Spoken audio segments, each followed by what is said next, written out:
नमस्कार, एक बार फिर से यूट्यूब चैनल पे आ चुके हैं हम लोग।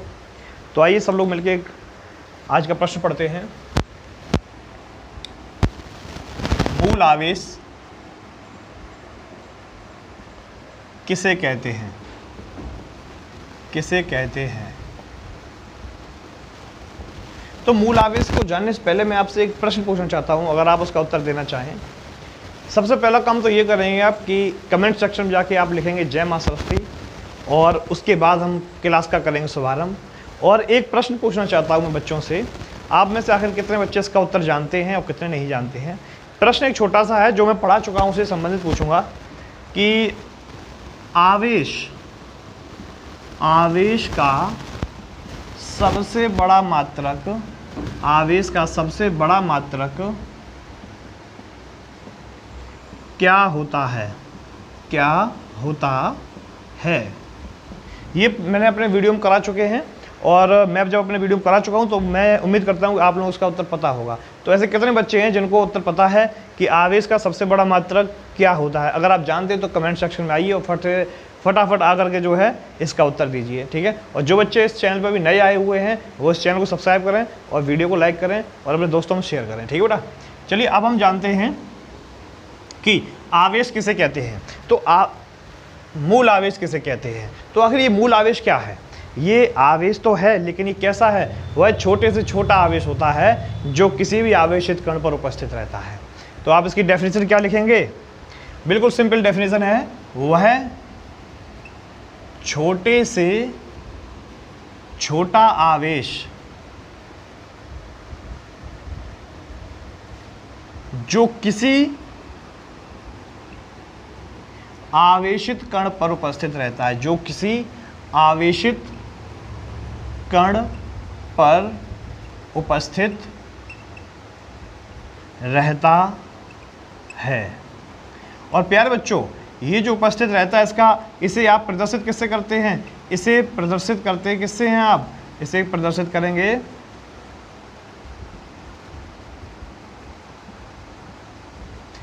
ई से प्रदर्शित करते हैं। किससे प्रदर्शित करते हैं? ई से। तो अगर आपसे पूछा जाए कि मूल आवेश किसे कहते हैं तो आप कह सकते हैं वह छोटे से छोटा आवेश जो किसी भी आवेशित कण पर उपस्थित रहता है और इसे स्मॉल ई से प्रदर्शित करते हैं। आपने एक प्रश्न सुना होगा कि क्वांटीकरण क्या होता है?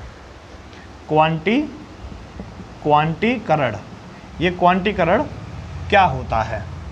कहते हैं आवेश का क्वांटीकरण समझाइए। आवेश का क्वांटीकरण समझाइए। तो ये आखिर क्वांटीकरण क्या है, इसके बारे में थोड़ा सा डिस्कशन करना चाहते हैं। आपको मैंने बताया कि किसी भी कण पर उपस्थित आवेश जिसे हम ई से प्रदर्शित करते हैं। बेटा एक बात जीवन में याद रखना कि कुछ लोग क्या कहते हैं कि बेटा ये जो ई बना, ई का मतलब होता है इलेक्ट्रॉन। क्या कहते हैं? ई का मतलब होता है इलेक्ट्रॉन। नहीं बेटा, ई का मतलब ये गलत बता देते इलेक्ट्रॉन। ई का मतलब होता है मूल आवेश। तो जिन बच्चों को पता नहीं होता है वो बच्चे ई को बोलते हैं इलेक्ट्रॉन, वो गलत बताते हैं। ई का मतलब होता है मूल आवेश। बात क्लियर? और अगर हम बात करें इलेक्ट्रॉन की, तो इलेक्ट्रॉन को भी हम प्रदर्शित ई से करते हैं और उसका लेकिन मान होता है -e। और इस ई का मान फिक्स होता है 1.6 × 10⁻⁻⁻19 कूलम। अगर कोई आपसे पूछता है मूल आवेश का मान कितना होता है तो उसे आप बोलेंगे ई का मान होता है 1.6 × 10⁻⁻19 कूलम। लेकिन अगर आपसे कोई बोलता है इलेक्ट्रॉन पर भी तो आवेश इतना ही होता है, तो नहीं, वो अलग बात है। इलेक्ट्रॉन पर जो आवेश होता है उसे बोलते हैं -e, और जो प्रोटॉन पर आवेश होता है जिसे हम p कहते हैं, जो प्रोटॉन पर आवेश होता है उस पर होता है +e। यानी कि आपको दूसरे शब्दों में कहें, एक इकाई ऋण आवेश और एक इकाई धन आवेश। मेरी बात समझ में आ गई? तो ये वो कन्फ्यूजन है जो बच्चे सबसे ज़्यादा कन्फ्यूज रहते हैं।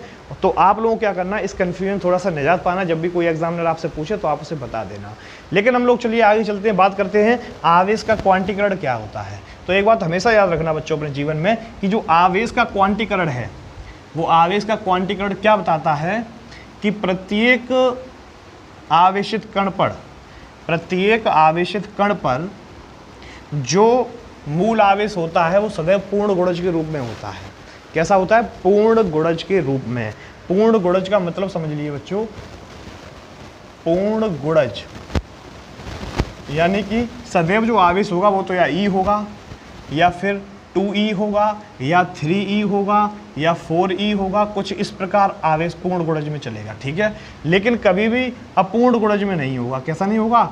अपूर्ण गुणज में कोई भी मूल आवेश नहीं होता, जैसे कि 2/3e या 2.1e या 3.1e या 4.2e, इस प्रकार कोई भी आवेश नहीं रहता है। तो मूल आवेश सदैव पूर्ण गुणज के रूप में ही प्राप्त होता है, और इसका ये जो सिद्धांत है पूर्ण गुणज वाला, इसे ही आवेश का क्वांटीकरण सिद्धांत कहते हैं। बोलो, बात समझ में आ गई? अगर आपकी ये बात समझ में आ गई है तो अब आप इस वीडियो में जानेंगे कि इलेक्ट्रॉन पर ऋण आवेश क्यों होता है। क्या जानेंगे आप? इलेक्ट्रॉन पर ऋण आवेश क्यों होता है, इलेक्ट्रॉन पर धन आवेश, वो प्रोटॉन पर धन आवेश क्यों होता है, ये सारी बातें आप जानेंगे। बस हमारे साथ वीडियो में बस जुड़े रहिए मेरे साथ, और आप सारी चीज़ें सीखेंगे धीरे धीरे। थोड़ा सा इंक फिल कर लें हम, उसके बाद हम आगे चलते हैं। तब तक छोटा सा प्रश्न हमें जवाब दे सकते हो आप लोग? आप में से कितने बच्चे हैं जिन्होंने हमें ये बताया था कि एल्फा कण पर ऋण आवेश होता है या धन आवेश होता है? एल्फा कण पर कौन सा आवेश होता है, ऋण या धन? जब तक कमेंट सेक्शन बताइए फटाफट मेरे को।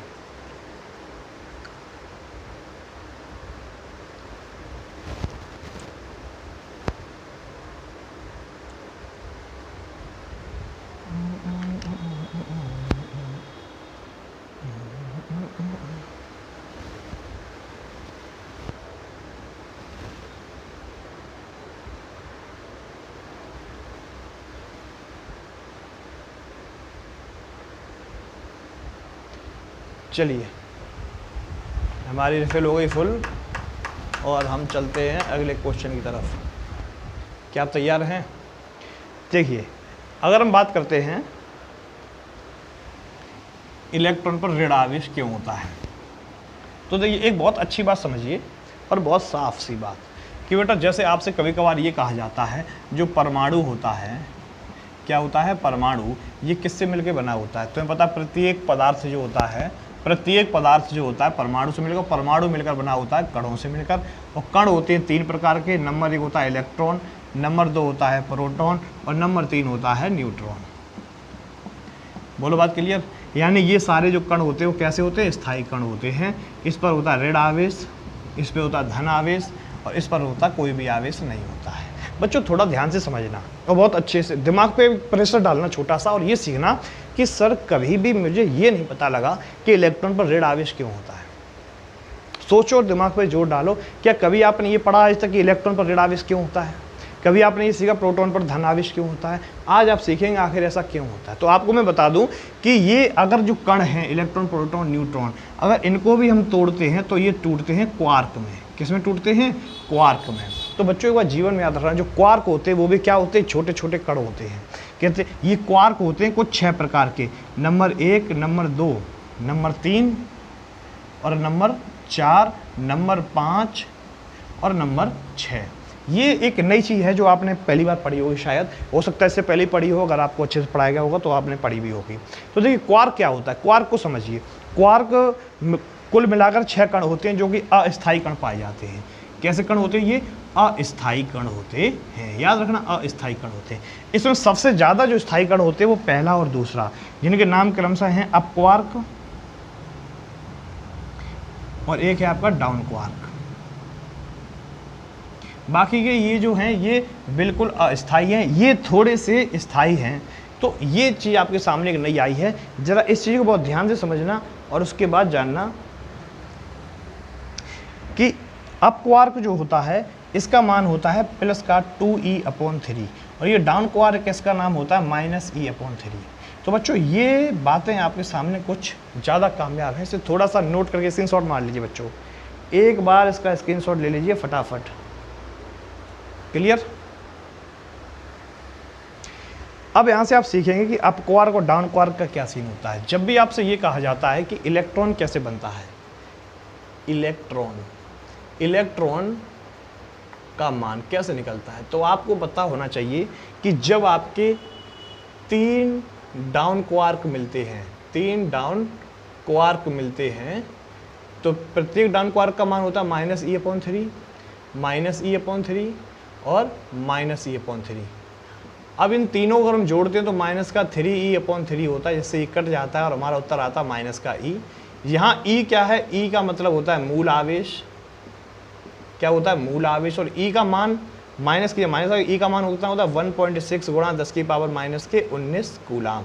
इसलिए इलेक्ट्रॉन पर जो आवेश होता है बच्चों वो तुम्हारा कितना आ जाता है 1.6 गुणा 10 की घात माइनस 19 कूलाम। बोलो बात क्लियर। एक बार वीडियो को थोड़ा सा रिवाइंड करके देख लेना आप, ठीक है ना। तो अगर आपसे कोई पूछता है कि इलेक्ट्रॉन पर आखिर ऋण आवेश क्यों होता है तो आप आसानी से बता सकते हैं, ठीक है। दूसरी बात यहाँ देखेंगे जरा, यहाँ देखेंगे सारे बच्चे कि यहीं पर अगर हम पूछते हैं प्रोटॉन पर आवेश कितना होता है, प्रोटॉन पर आवेश कितना होता है, तो आपको बता दें कि जब आपके दो डाउन क्वार्क, क्या दो अप क्वार्क यानी 2e/3 प्लस का और प्लस का 2e/3, अगर दो अप क्वार्क और एक डाउन क्वार्क अगर हम मिला देते हैं तो हम जब इन्हें जोड़ते हैं तो हमने ये पाया 4e/3 माइनस का e, इन्हें काटते हैं अगर हम तो 3e/3 कट जाएगा तो प्लस का e बचता है, और इसका मान क्या होता है प्लस का 1.6 गुणा 10 की पावर माइनस के 19 कूलाम। तो ये हमारा प्रोटॉन पर आवेश निकल के आ जाता है कितना, प्रोटॉन पर आवेश आ जाता है प्लस 1.6 गुणा 10 की पावर माइनस 19 कूलाम।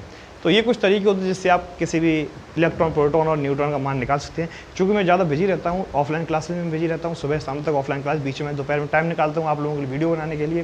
तो कृपया अगर आपको ये चीज़ सारी समझ में आ रही है तो आप जरा से वीडियो को शेयर कर दिया करो और दोस्तों बता दिया करो, और चैनल को सब्सक्राइब जरूर करें, तो जाके जल्दी से जल्दी हम आप लोगों के लिए और वीडियो भी लेके आते रहें धीरे धीरे, ठीक है ना।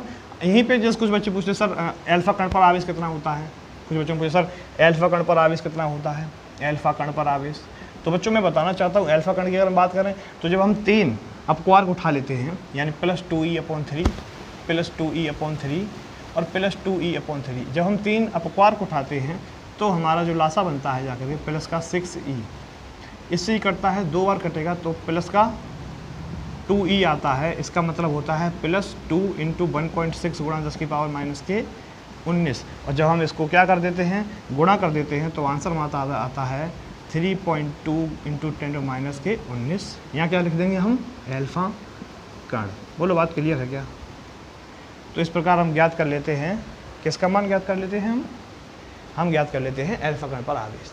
तो ऐसे आप आवेश ज्ञात कर सकते हैं। अगर आपसे कोई पूछता है कि किस पर आवेश कितना होता है तो आप उसका क्या मान बताएंगे, आपके सामने आ चुका है। बोलो बात क्लियर। अगर आपकी ये चीज़ सारी चीज़ समझ में आ चुकी है तो एक बार वीडियो को जल्दी से जल्दी शेयर करें दोस्तों में, और जल्दी से जल्दी वीडियो को लाइक करें, लोगों को बताएं कि बढ़िया सी क्लास चैप्टर नंबर 1 से शुरू हो चुकी है। जल्दी से जल्दी जुड़ जाइए, अपना प्यार दिखाइए, ठीक है बच्चों। आगे चलें क्या, चलिए चलिए चलिए चलिए चलिए आगे चलते हैं। देखिए अगली क्लास की अगर हम बात करते हैं, अगले प्रश्न की बात करते हैं, तो प्रश्न ये है मूल आवेश तथा वैद्युत आवेश में क्या संबंध है, तो ये प्रश्न आपके लिए एकदम से बढ़िया प्रश्न आया है। तो मूल आवेश तथा वैद्युत आवेश में क्या संबंध है, तो आपको मैं सबसे पहले ये बता दूं कि मूल आवेश जो होता है बच्चों, मूल आवेश को प्रदर्शित किससे करते हो आप, मूल आवेश को प्रदर्शित करते हो किससे बेटा, ई से, और वैद्युत आवेश प्रदर्शित करते हो क्यू से। बात क्लियर। तो वैद्युत आवेश कब निकलता है, जैसे कि किसी भी कण पर इलेक्ट्रॉनों की जितनी संख्या होती है उसी हिसाब से उसका आवेश बढ़ता जाता है। एक इलेक्ट्रॉन पर कितनी संख्या होती है, एक इलेक्ट्रॉन पर एक इलेक्ट्रॉन होता तो n = 1 हो गया। अगर 10 इलेक्ट्रॉन हो जाएंगे तो आप कितने हो गए, n = 10 हो गए। और मूल आवेश का उसके साथ अगर गुणा कर दें तो हम आवेश की संख्या ज्ञात कर सकते हैं। यानी कि अगर हम बात करें आवेश की, तो आवेश बराबर फॉर्मूला होता है बच्चों इलेक्ट्रॉनों की किस संख्या, किसकी, इलेक्ट्रॉनों की संख्या, इसमें आप गुणा कर दें मूल आवेश का। किसका गुणा कर दें, मूल आवेश का। तो ये हो गया संबंध। जब भी संबंध का मान पूछा जाए, संबंध का मतलब होता है इन दोनों से रिलेटेड, इससे और इससे रिलेटेड कोई फार्मूला है आपके जीवन में तो आप कह देना कि सर Q बराबर फार्मूला होता है Na। बहुत से बच्चे यहाँ बोलेंगे कि सर E क्या है, बहुत से बच्चे बोलेंगे सर E मतलब इलेक्ट्रॉन पर आवेश। जनरली आपको ये चीज़ देखने को मिलेगी, लेकिन बच्चों जीवन में बात हमेशा याद रखना, ये चीज़ गलत है। आप इसे इलेक्ट्रॉन पर आवेश नहीं कह सकते हैं, आप इस पर कहेंगे मूल आवेश। बोलो बात क्लियर। तो आप इसे क्या बोलेंगे, ये तरीका गलत है। आप साफ साफ यहाँ लिख सकते हैं ई का मतलब होता है मूल आवेश। क्या होता है, मूल आवेश। बोलो बात क्लियर। और मूल आवेश का मान सदैव फिक्स होता है 1.6 गुणा 10 की पावर माइनस के 19 कूलाम। बहुत सोचे सर ये तो इलेक्ट्रॉन का आवेश होता है, सर आपने मूल आवेश बता दिया। नहीं बेटा, इलेक्ट्रॉन का आवेश ये नहीं, इलेक्ट्रॉन का आवेश माइनस ई होता है, याद रखोगे। और प्रोटॉन का आवेश होता है प्लस का ई होता है। और आपसे जब हम बात करें मूल आवेश, तो मूल आवेश सब है छोटे छोटा आवेश होता है जो किसी भी आवेशित कण पर उपस्थित होता है। बोलो बात क्लियर। यहाँ पर इलेक्ट्रॉन संख्या कुछ भी हो सकती है, इस पर जो आपको न्यूमेरिकल कराएंगे उसमें आपको पूरा डिटेल में समझ में आ जाएगा और एक एक चीज़ आपको बहुत अच्छे से समझाएंगे। यदि आपको वीडियो पसंद आए तो तुरंत इसे लाइक करें और दोस्तों के साथ शेयर जरूर करें। क्लास बहुत ज़बरदस्त मिलेगी, एंड तक क्लास मिलेगी, सिलेबस आपको कंप्लीट मिलेगा। जितने बच्चे बिहार बोर्ड के देख रहे हैं, मेरे पास कई सारे मैसेज आते हैं बिहार बोर्ड के बच्चों के लिए। तो बच्चों एक बार जुड़े रहिए हमारे साथ और आगे चलते हैं हम लोग अगले क्वेश्चन के लिए, ठीक है।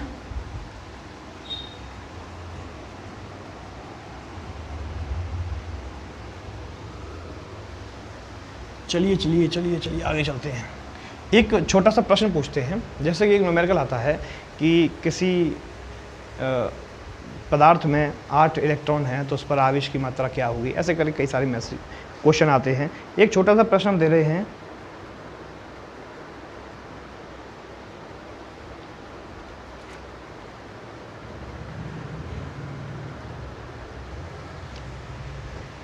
प्रश्न है न्यूमेरिकल है,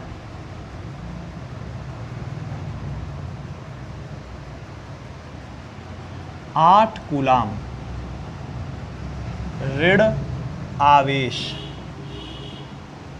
में इलेक्ट्रॉनों की संख्या क्या होगी। बोलो बात क्लियर। तो आपसे पूछा गया कि 8 कूलाम ऋण आवेश में इलेक्ट्रॉनों की संख्या क्या होगी। तो प्यारे बच्चों, मैंने आपको क्या समझाया है, इलेक्ट्रॉनिक संख्या पूछी गई है।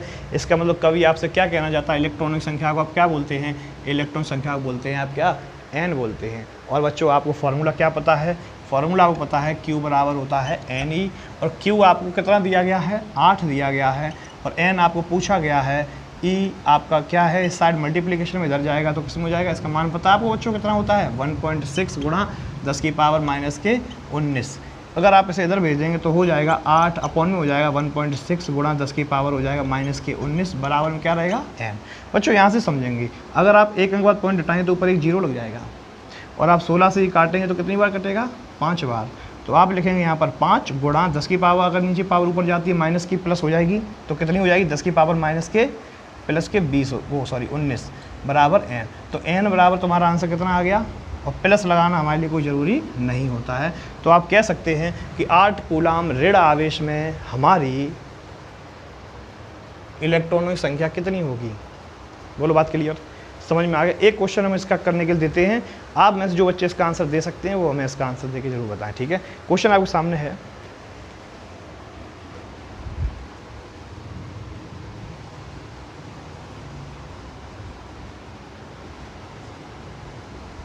प्रश्न है, किसी चालक में इलेक्ट्रॉनों की संख्या 4000 है, आवेश का मान ज्ञात करें। तो प्यारे बच्चों ज़रा ध्यान से देखेंगे इस क्वेश्चन को, कितने बच्चे कर सकते हैं इसका आंसर, वो बच्चे या कमेंट सेक्शन मुझे अपना प्रयास करके बताएं। और अगर ना कर पाएँ तो आप सामने देखें, बहुत छोटा सा प्रश्न तरीके से कराएंगे, आपको अच्छा लगेगा, बढ़िया आएगा, मज़ा आएगा। तो आप ज़रा तैयार हैं क्या, बिल्कुल, बहुत बढ़िया। तो मुझे ये बताइए इस क्वेश्चन में आपको जो है टोटल कितना क्या क्या दिया गया। इलेक्ट्रॉन संख्या अगर हम n बराबर बात करें तो n बराबर कितना दिया गया है, आपको दिया गया 4000।